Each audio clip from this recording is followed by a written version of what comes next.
cedo da manhã e a unidade móvel chega à propriedade. A informação é de que um dos garanhões está mancando muito. Com o cavalo ainda na cocheira, o veterinário conversa com o responsável para saber o que de fato aconteceu.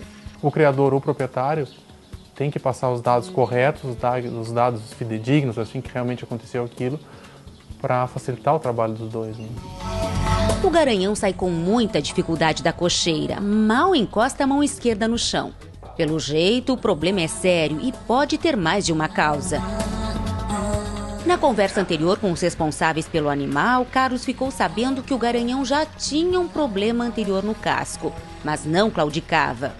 Passou a mancar assim depois de ter sido usado uma semana na lida do campo. Se tem um cavalo que se trabalha já em conjunto e se sabe que o cavalo tem uma sensibilidade sola e, bom, o cavalo foi recém-ferrado, ou o cavalo andou por algum terreno mais de pedra e sentiu, às vezes não tem problema, por exemplo, o ferreiro ir, bom, aplicar um ferrajamento perfeito, mas os problemas maiores devem ser conversados com o veterinário para se decidir o melhor que fazer. Como também o veterinário deve escutar também o ferreiro, porque às vezes passa mais tempo com o próprio casco do cavalo do que o próprio veterinário às vezes, né? Antes do exame clínico, Carlos faz questão de se apresentar ao paciente. Eu acho que é importante sim para o cavalo ver que tu não quer o mal dele ou algo parecido, né? Na região do boleto já é possível observar o inchaço. Ó, que seriam os recessos articulares, né? Que é o líquido sinovial. Carlos explica que o normal do cavalo estando parado é não ter pulso. Por isso sempre é interessante verificar. Aqui é o melhor lugar para ver o pulso, ou se não um pouco aqui, mas eu prefiro ver aqui que é mais fácil. Na inspeção chama a atenção o pulso da mão que está apoiada no chão. Sinal de que ela está sofrendo estresse e que poderá desenvolver laminite futuramente se o problema não for tratado com urgência. Nesta parte da avaliação, a pinça de casco ajuda a identificar os focos de dor. Não posso afirmar nada, né? Depois o exame continua com a palpação. Tu tem anatomia na tua cabeça, do membro do cavalo, e tu vai direcionar a tua manipulação em cima daquela anatomia. E em cima, claro, da reação que o cavalo fizer.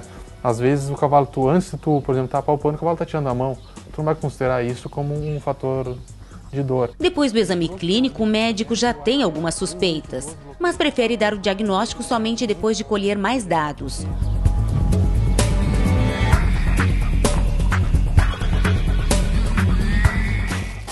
O próximo passo, então, será bloquear o cavalo, isolando os pontos de dor para rastrear a origem do problema. E para evitar qualquer tipo de contaminação, toda a região tem que estar bem limpa. Primeiro com água e sabão, depois com álcool iodado. O bloqueio, assim, é um anestésico que tu coloca. O bloqueio pode ser feito perineural, ou seja, ao redor da inervação que irriga tal região, tá? Ou sinovial, que a gente tem articular, bainhas, tá? O bloqueio perineural é um bloqueio assim, mais rotineiro, e tu bloqueia a região que vai irrigar, por exemplo, a gente começou irrigando o casco.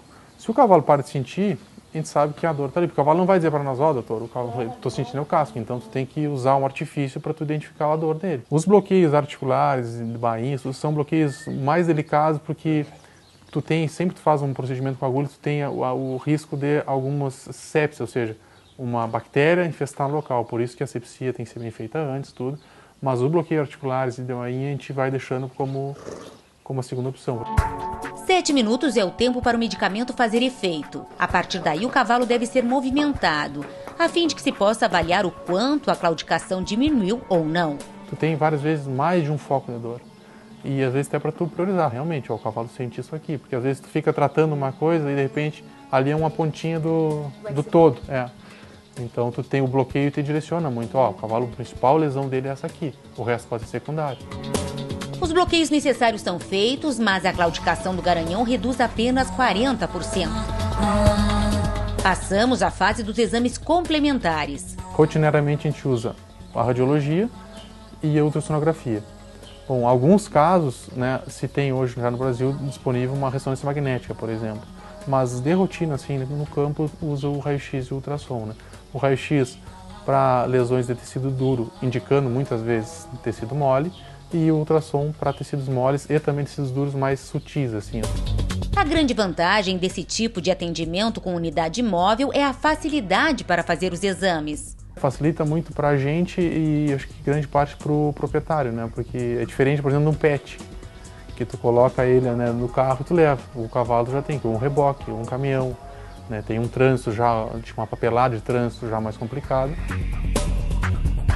Finalmente o diagnóstico. Neste raio-x, as setas mostram a remodelação e reabsorção do osso navicular, que compõe a estrutura do casco. No entanto, a causa de tanta dor está aqui. Houve uma ruptura de 50% das fibras do ligamento suspensório. A orientação nesse período crítico é total repouso e o uso de anti-inflamatório. O problema no casco é crônico, mas o cavalo poderá ter mais conforto com o ferrageamento terapêutico. O ligamento, sim, poderá ser completamente recuperado.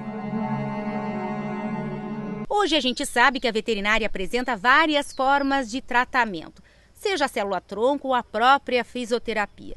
Mas também sabemos que entre o ideal e o real existe uma diferença. Por isso sempre é bom o criador conversar com o veterinário, ambos chegarem ao consenso e ver realmente o quanto o criador quer e pode investir no tratamento.